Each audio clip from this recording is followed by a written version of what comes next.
Preschool Storytime. This week, we have a story time all about animals that live in one special kind of environment. We are talking about animals that live in something that covers almost all of the earth. I think it's 80%. And it is cold and wet and salty. Well, it's cold here, but it's warm in places like Hawaii. Do you know what I'm talking about? If you guessed the oceans, then you would be right. We are talking and reading stories all about different ocean animals. Well, I can't wait to get started, and I have a really fun yoga pose to do with you. Are you ready for our first story? Me too. Here, we're going to read about an animal who has to find a new home in a house for Hermit Crab.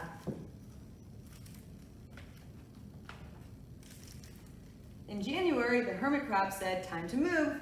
I've grown too big for this shell." So he went onto the ocean floor, but it was frightening. What if a big fish comes along and attacks me, he thought. I must find a new house soon. And in February, he found the house he was looking for, a big, strong shell. He moved right in, but it looks so plain, he thought. In March, he met some sea anemones. "How beautiful you are," said Hermit Crab. "Would one of you come live in my house?" "I'll come," whispered a small anemone. So he picked it up and put it on his shell. In April, he passed a flock of starfish. "How handsome you are," said Hermit Crab. "Will one of you decorate my house?"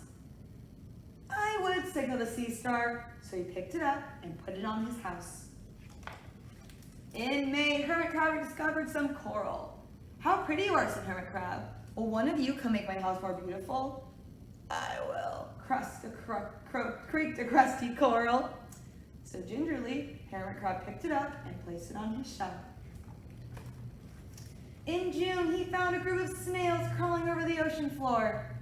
"How tired and hardworking you are," said Hermit Crab. "Will one of you come and clean my house?" "I will," one of the snails said. So he picked it up and put it on his shell. And in July, he found several sea urchins. "How fierce you are," said Hermit Crab. "Will you come protect my house?" "I would," answered a spiky sea urchin. So he picked it up and put it near his shell. So you don't want an enemy on your shell. In August, they wandered into a seaweed forest. "How dark," thought Hermit Crab. "It's dim, gloomy, murky. I can't see. It's like nighttime," cried his friends. And in September, they found a school of lanternfish. "How bright you are," said Hermit Crab. "Will one of you come light up my house?" "I will," said one lanternfish, and it swam near. In October, Hermit Crab found some smooth pebbles. "Do you mind if I rearrange you?" "Not at all," answered the pebbles. So he built a wall, and now his house was perfect. But in November, his shell had grown too small. Soon he would need a bigger home. But he had come to love his friends. How could he ever leave them? In December, a smaller hermit crab passed by. "I have outgrown my shell," she said. "Do you know a place for me?" "I have outgrown my house too," answered Hermit Crab. "You can live here, but you must be good to my friends." "I promise," said the little crab. Then, the next January, Hermit Crab stepped out and the little crab moved in. He waved goodbye to his friends and wasn't afraid because he soon found the perfect house. It looked plain, but sponges, he thought, barnacles, clownfish, sand dollars, electric eels. There are so many possibilities. I can't wait to get started. And that's the end of our book. Well, that taught us all about different animals that live on the ocean floor, which is where the sand is. My favorite animal was probably the starfish. And this song, friends, is a really silly song that I used to sing at preschool when I was your age. And now I get to share it with you. Are you ready to have some giggling? All right, let's count all the way up to 10. 1, 2, 3, 4, 5, 6, almost there, 7, 8, 9, 10. Ready? Slippery fish, swimming in the water. Slippery fish, go, go, go. Oh no, he's been eaten by a tuna fish, swimming in the water. Tuna fish, gulp, gulp, gulp. Oh no, he's been eaten by an octopus, swimming in the water. Octopus, gulp, gulp, gulp. Oh no, he's been eaten by a great white shark, swimming in the water. Great white shark, gulp, gulp, gulp. Oh no, he's been eaten by a humongous whale, swimming in the water. Humongous whale, gulp, gulp, gulp. Oh, excuse me. That whale has to be so full. Did you enjoy that song, friends? It's so silly, but it's so much fun to sing. We're gonna read a book, friends, about Big Al and Shrimpy. One's a big fish and one's a tiny fish. Let's see what adventures they have. In the wide blue sea, there was a very clever fish named Shrimpy. You could not find a smarter fish. But Shrimpy was also very, very small. Shrimpy wanted to be like Big Al, but no one wanted to be friends with a tiny fish like him. So Shrimpy was lonely and he cried little salty tears into the big salty sea. One of the fish said, "Let's play tag." Big Al said, "Me too," and Shrimpy said, "Same." But when the game started, Big Al was it. He was fast, but he couldn't zigzag. He could only tag Shrimpy. Then Shrimpy was it, but he was too slow. He couldn't catch anyone, but he was smart, so he hid and tagged Big Al. All the other fish said, "No fair. Shrimpy and Big Al are just tagging each other," so they had to leave the game. And that's when they became best friends.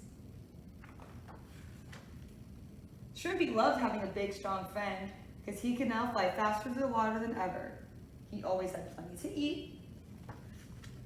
And Shrimpy went new places with Big Al. One day they went to the edge of the big deep where Shrimpy had never been because it was too scary. But with Big Al, he felt safe. He swam to the edge and looked over, and it went down and down and down.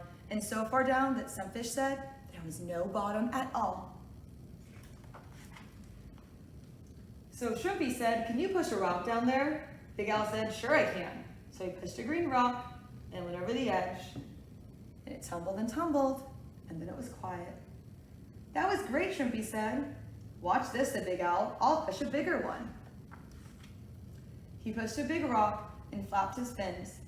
Over the edge it went, but Big Al cried, "Help me!" His fin was stuck, and the rock went tumbling into the big deep, and Big Al with it. Shrimpy was scared. He swam back to the other fish. "Come quick, we have to help Big Al." They dived down into the big deep where it was almost dark. Big Al saw a fish, and he didn't feel so big. He was still stuck, and the white rock was in a big shell, and he was so scared. What if some big fish got hungry? Just above him, they saw a light. The giant fish saw it too and swam away. Closer and closer the light came. It was the lanternfish and Shrimpy. They looked at the rock, at the shell, and Big Al's fin. Then Shrimpy gave orders. 10 little fish held the shell, 10 little fish held the white rock, and 10 little fish pulled on Big Al's fin, and pop, it came loose as the white rock wobbled and tumbled down to the deepest part of the big deep. Then they all turned around, and they swam up and up and up and up, headed for home. There was a party that night. Everyone was happy that Big Al was safe, and Shrimpy was the guest of honor with his big ideas. And that's the end. I like that story because it shows you, even if you're small, you can still always help a friend. And that big deep sure was scary. Did you know in the ocean, there's really parts of the ocean that are so deep, there isn't any lights? And friends, for our yoga pose today, we are going to turn into an animal that spends part of its time in the water and part of its time on land. But it's very, very, very fun to swim in the water with this animal. Friends, for our yoga pose today, we are going to turn into an animal that lives here in San Diego and all over the world. It spends part of its time on land, but it swims in the ocean and catches all of its food in the ocean too. This animal starts with an S. Do you know what it is? It's a seal. We're going to turn into seals with seal pose today. So if you're not sitting down, let's sit down nice and tall. Let's roll our shoulders back our ears and down our back. Now, we are going to sit crisscross applesauce. We are going to put our hands on one side of our body just like this. One leg out and the other leg out. And then you're going to press down and swing your legs around until you're laying on the ground just like this. Then push your hands up, up, up like this. And this is called seal pose. You can be a wide seal that flap your flippers, or you can be a seal that keeps their fins close together. And you look straight ahead and you push up with your hands. And you breathe in and out. And then when you're ready to turn back into little boys and girls, you're going to lower all the way down, turn onto your side, push up, and come back to sitting for our third story. It's about an animal who maybe isn't living in the ocean, but he spends a lot of time swimming in it. This is called Little Polar Bear and the Whales. Lars the polar bear lived in the North Pole in the middle of snow and ice. And today it was spring at last. It's too warm, Lars' father grumbled, but Lars liked it because the melting snow made pools and he took a morning bath in one. After his bath, he took a walk. Plants and flowers were sprouting here and there. But what was this? There was something strange. It had ropes, masts, and sails. It was a shipwreck. Lars scrambled down to investigate. "Who's there?" squawked a voice. A strange bird was on the edge of a rowboat. "Looks like you've never seen a cormorant before," said the bird. "No, sir, I haven't." "That's because I'm not usually around here," he said. "But it's been so warm, I kept coming north. My name's Conrad, by the way." "I'm Lars," said Lars. "What are you doing here?" "Fishing, of course," said Connie. "I'm going to fish with the white whales." "Why don't you come with me to the big bay and meet them?"